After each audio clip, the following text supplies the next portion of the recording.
किस मूर्ख ने कहा कि हम महाबोधि महाविहार मांग रहे? महाबोधि महाविहार मांगा नहीं जा रहा बल्कि बचाया जा रहा है। यह मांगने की लड़ाई नहीं है, यह बचाने की लड़ाई है। किससे बचाने की लड़ाई है? यह बचाने की लड़ाई है कि महाबोधि महाविहार वो पावन पवित्र, वो ज्ञान का प्रतीक, शांति का प्रतीक, मैत्री का प्रतीक है। और उस प्रतीक को ये पंडे पुरोहित पिंडदान करके, श्राद्ध करके, पिंडा परा के उसकी गरिमा को भंग करने का काम कर रहे हैं। हम इन पाखंडियों से बचाना चाहते हैं महाबोधि विहार को। बाबा साहब डॉक्टर अंबेडकर ने क्यों धम्म की दीक्षा ली? इसके लिए एक लाइन समझिएगा कि लूटी संस्कृति हमारी दासहीन बनाया था। यह संस्कृति का आंदोलन, यह विरासत को बचाने का आंदोलन, यह बहुजनों की अस्मिता को वापस लाने का आंदोलन कि लूटी संस्कृति हमारी दासहीन बनाया था, बहू बेटी और बच्चों को घर के बाहर जलाया था, आंखों से टपके आंसू कोई फरियाद सुन ना पाया था, और होता रहा शोषण हमारा, होता रहा शोषण हमारा। इस धरती पे कोई अल्लाह, ईश्वर, देवी देवता, भगवान ना आया था, कोई नहीं आया था। इस समाज पे जब शोषण हो रहा था, जब इसकी अस्मिता को लूटा जा रहा था, जब इसकी विरासत पे कब्जा किया जा रहा था, तब कोई नहीं आया। कौन आया? किसने जन्म लिया? कि लिया जन्म भीम ने जगत में पढ़ लिख कर अनूठा ज्ञान पाया था। लिया जन्म भीम ने पढ़ लिख कर अनूठा ज्ञान पाया था, और तोड़ मनवादी जंजीरों को इस देश के शोषित पीड़ित समाज को आजाद कराया था। क्यों आजाद कराया था? इसलिए आजाद कराया था कि आप जब आजाद हो जाओगे, मुक्त हो जाओगे, जब आप यह जान जाओगे कि अब मेरा गौरव, मेरा स्वाभिमान जग गया है, तो अपने स्वाभिमान जगे हुए जीवन में अपनी खोई हुई विरासत को वापस लाने के लिए, एक खोई हुई विरासत लाने के लिए, इस समाज का अगर अस्तित्व जिंदा रहेगा, इस देश में देश की पहचान अगर जिंदा रहेगी, ये मैं आपसे पूछ रहा हूं, अगर आपकी शिक्षा, आपके संस्कार, आपकी संस्कृति, आपकी सभ्यता अगर आप नहीं बचा सके, अगर आप नहीं बचा सके, तो आपके जीवन का अस्तित्व समझ लो मर चुका। अगर आप अपनी अस्मिता को नहीं बचा सके, अपनी शिक्षा को नहीं बचा सके, अपनी धरोहर को नहीं बचा सके, तो हमारे जीवन का अस्तित्व मर चुका है। इससे बड़ा हमारे जीवन में क्या आंदोलन होगा, क्या मकसद होगा, क्या उद्देश्य होगा कि आप उस पावन पवित्र धरती को, जिस धरती पे बुद्ध ने संबोधि को प्राप्त किया और पूरे संसार को दुख मुक्त करके निर्वाण के मार्ग में ले चले, आज वो पावन धरती महाबोधि महाविहार ये जगे हुए समाज से गुहार लगा रही है कि मेरी अस्मिता को बचा लो, मेरी अस्मिता को बचा लो। 135 साल से लगातार वो पंडे पुरोहित महाबोधि महाविहार की गरिमा को, महाबोधि महाविहार के सम्मान को ये वर्षों से कलंकित करने का काम कर रहे, अतिक्रमण करने का काम कर रहे, और हम हाथ पे हाथ रखे देखे जा रहे, देखे जा रहे। ये कब तक चलेगा? कब तक हम देखेंगे? अरे आप याद करो, जब सिद्धार्थ गौतम कपिल वस्तु से निकले कि मैं एक ऐसे ज्ञान की खोज में निकल रहा हूं कि जब वो ज्ञान मुझे प्राप्त हो जाएगा, संसार के सदा सदा के दुख समाप्त हो जाएंगे।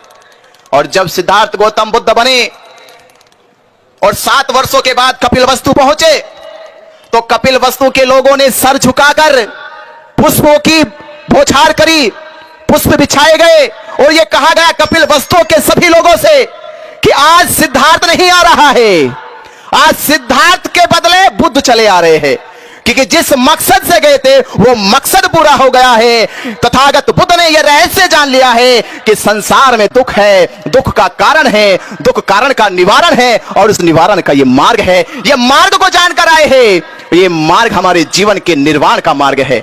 तो आप जब लोग जाओगे, महाबोधि महाविहार बचाओगे, तो आने वाली पीढ़ी, आने वाले आपके नस्ल के लोग कहेंगे ये वही लोग हैं, ये वही लोग हैं जो 12 फरवरी में 2025 में महाबोधि महाविहार को बचाने के लिए जो आंदोलन चलाया गया था, जो आंदोलन 135 साल से दुनिया का सबसे बड़ा आंदोलन, उस आंदोलन में इन सब लोगों की सहभागिता थी।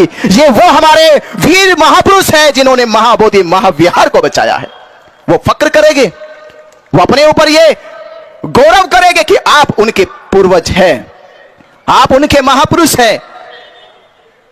तो ये लड़ाई जीतने के लिए कैसे जीती जाएगी?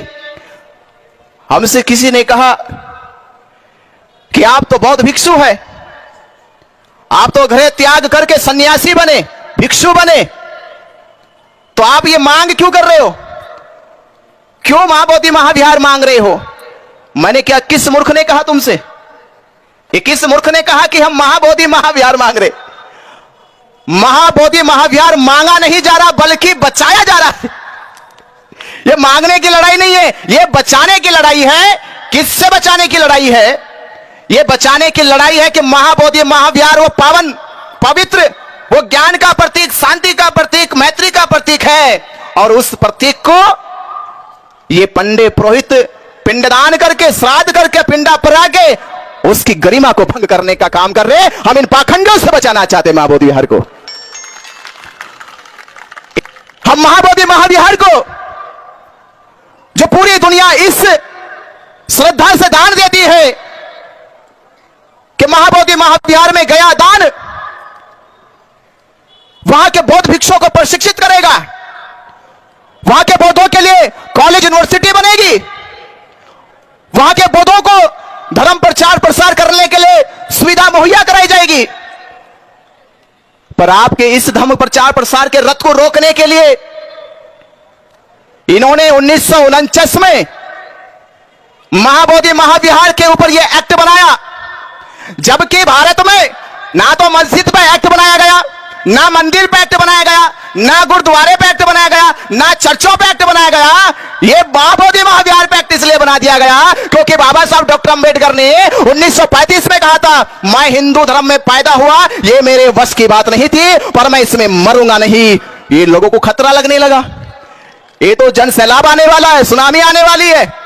धीरे धीरे इन्होंने एजेंसी लगाई अपनी खुफिया कि पता करो ये बाबा साहब अंबेडकर हिंदू धर्म छोड़ रहे हैं, हिंदू धर्म को त्याग रहे हैं, तो ये कहां जाएंगे, किधर जाएंगे? तो किसी ने कहा कि बाबा साहब डॉक्टर अंबेडकर जी का लगाओ बुद्ध के धर्म की ओर है, बुद्ध के धर्म की ओर है। इन्होंने पहले शिकंजा कस लिया, फिर इन्होंने शिकंजा कस लिया कि बुद्ध के धर्म का केंद्र क्या है? महाबोधि महाविहार बोध गया है, कि बोध गया पर कब्जा कर लो। और जब बोध गया पे कब्जा हो जाएगा तो इनके धर्म प्रचार का जो रथ है वो रुक जाएगा, वो गति नहीं करेगा। भारत में बौद्ध धर्म का प्रचार प्रसार ज्यादा तेज नहीं होगा। और यही कारण है मक्का मदीने पे मुसलमानों के मौलवियों का प्रबंधन है, वो जो चाहते हैं वो नियम सर्कुलेट करते हैं, पूरे संसार में वही नियम चलता है।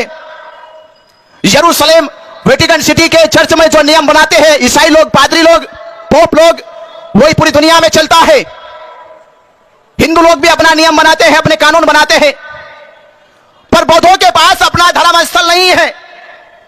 वो क्या नियम बनाएगा, क्या नियम सर्कुलेट करेगा, क्या बौद्धों के प्रचार के लिए वो बैठ के संगोष्ठी करेगा?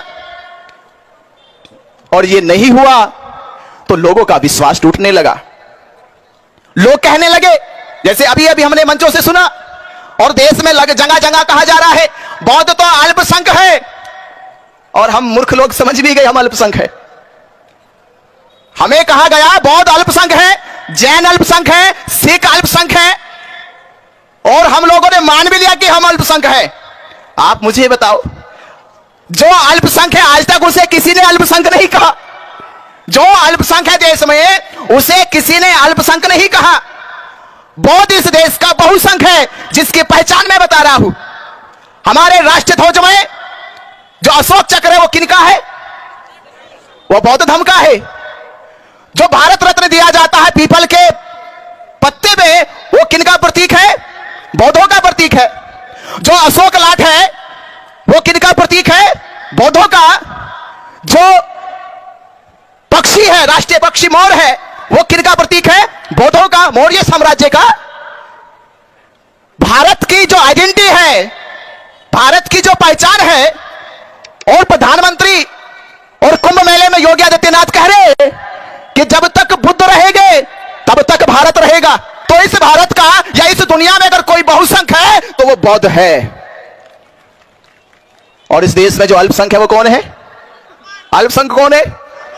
ये भारत जान नहीं पाया हमारा। इस देश में अल्पसंख्यक कौन है बोलो? शास्त्रों के आधार पे उनके वर्णों में लिखा ब्राह्मण, क्षत्रिय, वैश्य, शूद्र। तो उन चारों वर्णों में सबसे कम संख्या किनकी? तो अल्पसंख्यक कौन हुआ? जो हिंदू धर्म का वो ढोल पीटते घूमते हैं। तो हिंदू धर्म की जितनी जातियां हैं उन जातियों में सबसे कम संख्या किनकी? तो अल्पसंख्यक कौन हुआ? पर देश उसे आज तक अल्पसंख्यक नहीं कहा, क्योंकि उसने अपने आप को बचा लिया, सेफ जोन में लेकर चला गया। क्योंकि अगर भारत के लोग जान गए कि ब्राह्मण अल्पसंख्यक है तो फिर राम मंदिर में जो हिंदुओं के नाम पर उन्हें कब्जा करा, हिंदुओं के नाम पर राम मंदिर में कब्जा करा, और राम मंदिर का पुजारी कौन बन गया? ब्राह्मण बन गया। चंदे का पैसा ब्राह्मण खाएगा। और ये बीटीएमसी एक्ट भी, बीटीएमसी एक्ट में 4 हिंदुओं के तो जिक्र करा, पर हिंदू कौन? हिंदू कौन? हिंदू ब्राह्मण। इसका मतलब ब्राह्मण बड़ा चालाक आदमी है। वो हिंदुओं को आगे करके अपने अल्पसंख्यक अस्तित्व को बचा लेता है। और लगातार ये ऐसे हिंदुओं को जो SC ST OBC है उनका मूर्ख लंबे समय से सदियों से बनाता रहा है और उनके नाम पे मलाई और दान की लुटाई करता रहा है। पर अब ये बौद्ध समाज, 1949 का इतिहास कुछ और होगा। 1949 का इतिहास कुछ और होगा। भारत में बौद्ध गुमनाम होगा। इतिहास बदल गया है और आज का बौद्ध समाज जग गया है। आज का बौद्ध समाज जग गया है। विरासत उसकी है जो छीन के दफनाई गई है। अब ये बौद्ध समाज उस दफनाई गई विरासत को हाथों से नहीं, बातों से नहीं, ये सीने से भी छीन कर आपके ले लेगा। ये आपके सीने से भी आपके सामने से लेकर आएगा।